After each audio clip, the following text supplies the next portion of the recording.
What is an NFT? Some people are seemingly making big and easy money with these. My name is Benjamin. I am a 12-year-old schoolboy from London, fascinated by the world of crypto. You must be wondering, has the world gone crazy? Are we living in a virtual simulation? How do these bizarre assets work? Maybe you've already started dabbling in NFTs. And can you really make money from them? And if so, will you need to pay tax? We explore these questions that may be on your mind. So let's begin to help you clear some of the mist surrounding NFTs.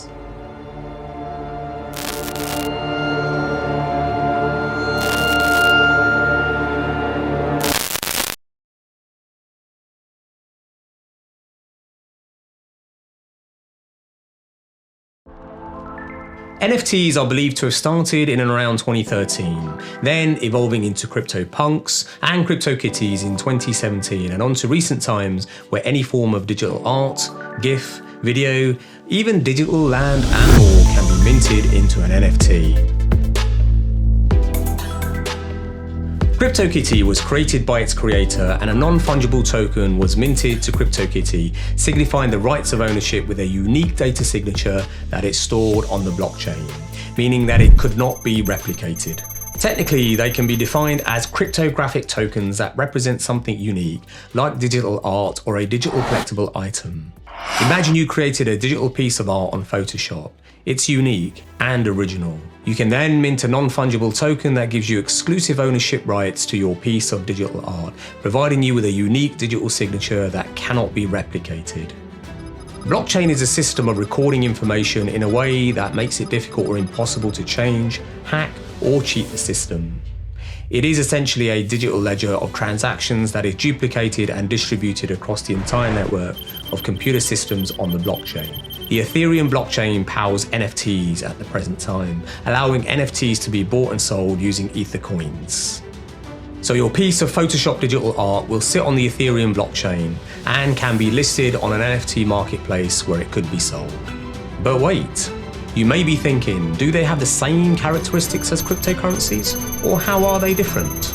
There are similarities, but one key distinction is that if you swap one cryptocurrency, such as Bitcoin, for another, then you will still have the same asset, as there is no differentiation between the two coins. They are known to be fungible.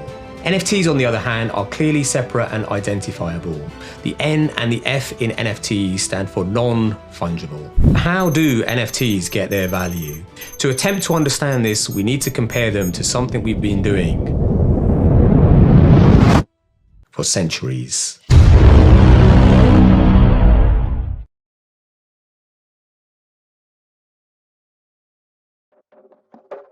We have been creating and treasuring physical pieces of fine arts, antiques and collectibles for a very, very long time. And in recent modern times, bidding wars for these assets are not uncommon, driving up the price, further increasing the demand, driving up the price even more, resulting in jaw-dropping sales, like the Salvatore Mundi that sold for $450 million in 2017.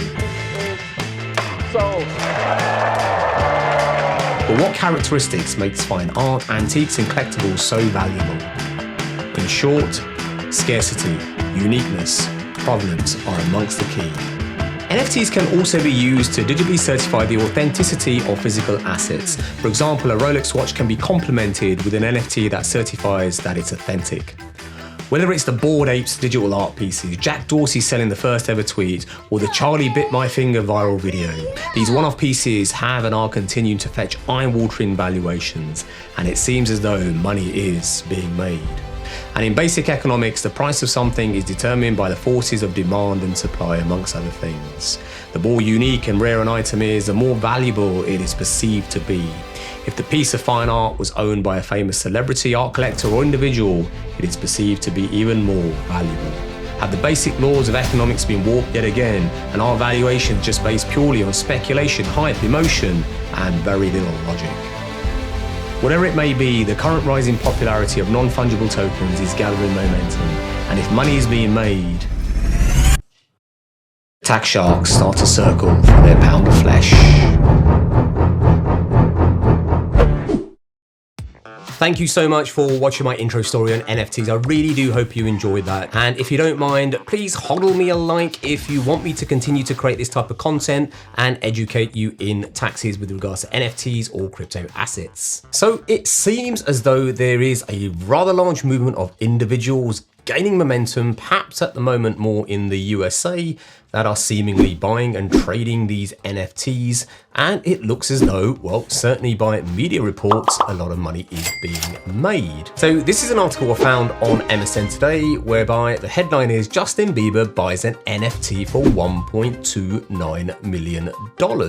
Well, you might think this is absolutely bonkers. So basically he bought a Bored Ape Yacht Club NFT and he paid 500 Ethereum cryptocurrency, which translates in the current market to $1.29 million US. So it seems as though the emergence of these NFTs has no doubt created an exciting, albeit not a very well understood investment and trading opportunity for many of you keen individuals out there. But this form of new digital asset is actually somewhat difficult to value by traditional means, as is the case for a lot of digital assets, to be quite honest. But it has resulted in some investors making some substantial profits due to the amount of money that seems to be chasing these NFTs as things currently stand. But the question really is, if you make money in trading or buying and selling NFTs, do you have to pay tax? And if so, how? And that's the question I'm really here to address. But first, there's a burning question on my mind too. So I suppose there could be a host of personal reasons. But at the moment, it seems as though the one key reason why you want to buy or invest in an NFT is as a collectible item, similar to the fine piece of art referred to in the intro, but really with the intent of making a capital appreciation. That is, its value going up over time and selling it for a gain. And there's also such a thing called NFT flipping, which is not exactly a new concept. That's something that's been done over time with tangible assets like fine arts, antiques and collectibles. But now you have the ability to do this in the digital world, and no doubt it becomes more accessible to the less or wealthy of us out there and those of you who don't circulate in fine arts or collectible clubs, for example. And another reason perhaps includes curiosity, FOMO, fear of missing out. And yes, you're probably even thinking, can you actually get rich quick and easily with NFTs? So what possibly makes NFTs valuable? I mean, it will draw parallels to fine arts, antiques, and other rare collectibles. Number one is uniqueness or rarity. Think about the Mona Lisa painting by Leonardo da Vinci. It possesses these characteristics insofar the original is unique and rare, even though it can be copied. Number two is provenance or ownership history. Imagine a tangible football shirt. That's soccer for you Americans out there.